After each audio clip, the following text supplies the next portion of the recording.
Where are we? Dixon Recycled Records, 100 Railway Road, Blackburn. There's the plug. There it is. That was a good plug. Oh, thank you. I'll do it again. Now, Doug, you're the manager of the store? Yes. And you've been working here for how long? 35 years now.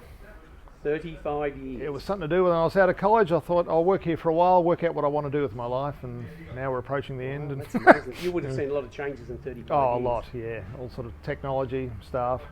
Now, it's always been called Dixons Recycled Records? Yes, yeah. It was started by David Dixon all those years ago in 1976, I think it was. So 40. I was just a baby. 46, yes. I wasn't very old then. I visited. I rode my push bike up and visited it in early '77.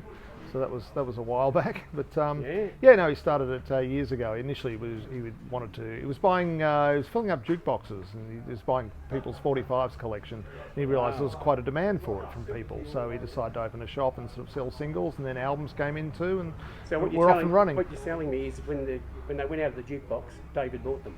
Yes, well, he was filling up jukeboxes for people, so he was it? buying singles collections, and if people wanted singles for their jukebox, he was selling it to them. But he figured he'd sort of expand it and just sort of have a sell to anybody. So on the subject of jukeboxes, you don't really see them these days, do you? Not hugely. You see things that look like jukeboxes that play Bluetooth or CDs or things. I think they're still out there, but it's sort of a collector's thing now, and they're frighteningly expensive for the good ones. But that's another thing. Another bit of tech lost to time. So David started the business in 75? 76, I think, yeah. And we're not then sure. He expanded?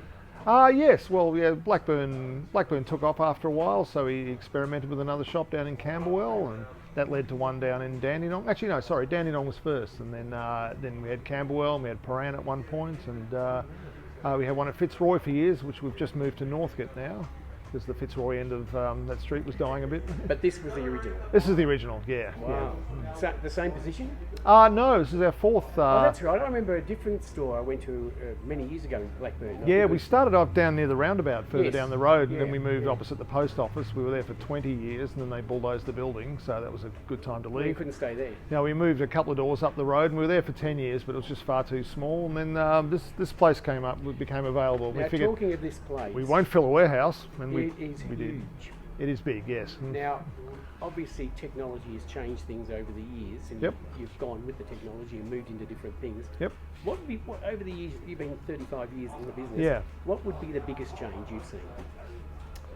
Oh, well, obviously when I was just starting, CDs were starting to come out, so we had... in the 80s, early 80s? Yeah, 87 I started here, and at that stage we had a tiny cardboard box, maybe that big on the counter with a few little CDs in it. Yeah, I think one of the first CDs I remember was the John Farnham one. What's it called? Oh, Whispering Jack, yeah. Whispering Jack, I think it was the first one to be made in Australia or something at the time. Yeah. But everybody had it. Yeah, well, it was a huge album in any format. Yeah. So CDs taking over and replacing records, everyone getting rid of their record collections, that was an interesting time of change there, because obviously that was a biggie, just changing the technology. A lot of people, we wish we'd saved a lot of the records we'd bought back then. Remind me. People were just bringing boxes of records in, and we were taking what we could use and everything. But if we'd known now the vinyl was going to restart, we probably should. Well, that's another change, isn't it? So that's another one. Talk about all these different subjects, all these changes over the years, but vinyl's come back reasonably big. Yeah, that's been a good thing. I mean, there've been other changes which haven't been handy to us. The emphasis now on streaming and downloading, and that as Tell me about it. Haven't quite worked out how to do second-hand downloads yet. Apparently, a guy in America worked it out, but second-hand downloads. Yeah, we're staying out of that area. It sounds complicated, but I think there'll always be at the very least a niche market for physical products. So we'll be here. Right, now this store here caters for just about everything in every format.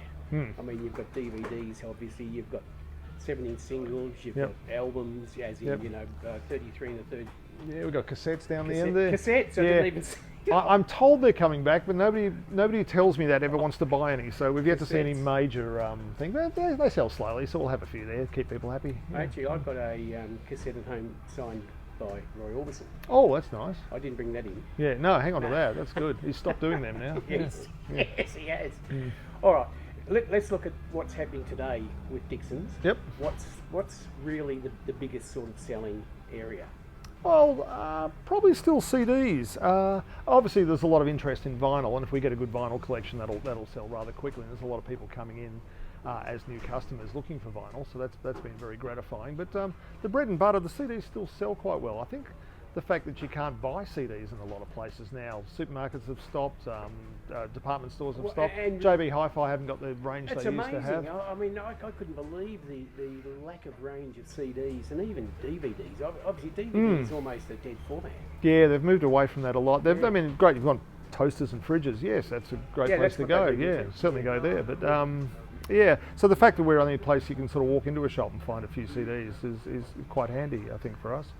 Now, we don't want to talk too long, but where do you think it's heading? What can you see? If you were, say, 35 years ago, you would never have thought of streaming. No. Here we are 35 years later. Have you got any idea where we're going? I don't like to guess. Apart from Elon Musk with his robot well, imagine progress. Yeah, what's it? I mean, imagine some inventor will come up with a thing of beaming it straight into your head or something one day. We're not far from having chips in us, but I think there's always going to be a market for physical product. There's going to be people who like to read the booklet or look at the album cover or something while they're playing, and the whole physical nature of things like records. I think people appreciate that. A lot of people like it, and as you would know, many years ago, not that many years, maybe 10 years ago, people said books will be dead in 10 years, as in physical books, but they're not. They're still around, yeah. People love them. Yeah. I mean, I've got friends of mine that wouldn't even consider reading on an iPad or a phone. I do both. I figure even with books and streaming, things like that, I do a bit of everything. I get the best of both worlds. I like owning something, but if I want to hear what something sounds like, I'll give it a stream and think, oh, that's good, I'll go buy it. Now, in 35 years, you've had a lot of people come and go in the various locations, especially this one. Oh, yes. Any famous people you can mention that might come into the store? Bert Newton used to live in Blackburn. He used to pop in occasionally. He's a bit of a collector. Yeah, he was always nice. Yeah. It was, we've had Tom Petty's guitarist came into a Northcote shop a couple of years ago when Fleetwood Mac was in town. The inner city shops get the more famous people in because it's closer to the hotels. Nobody. So you can't think of any world-breaking technology that you can see happening. Pie in the sky. I don't know. I think we're always going to be a bit old school here, and I think that's part of our selling. I think it's part of the charm of the shop. Yeah, people can come in, flick through racks, pick up something and look at it. Like today's Thursday. Yep. And you've got quite a few people in here just cruising around. It's been okay. The weather's getting better. And you haven't got any sales assistants jumping on everybody saying, "Now, what can I help you with?" Oh no, we don't. We don't like to force ourselves on people. If you come up to us, we'll give you a hand, but we don't like to do the hard sell. So it's taken you a few years, and you've trained Chris. Chris is doing all right. Yeah, I wouldn't say train, and we just sort of unleash him, and we point him at things, and things get done, so that's okay. Yeah.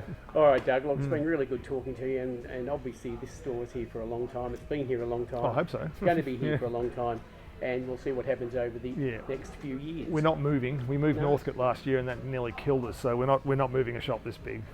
I think we all quit that day. All right, Doug. Thanks for talking. Okay, no problem. Thanks. It was a lot of fun visiting with Doug and Chris today at Dixons Recycled Records here in Blackburn, Melbourne, Australia. For all their details as far as Facebook, Instagram and their website, check the description below. It's great to be back in Kansas. There's no place like home.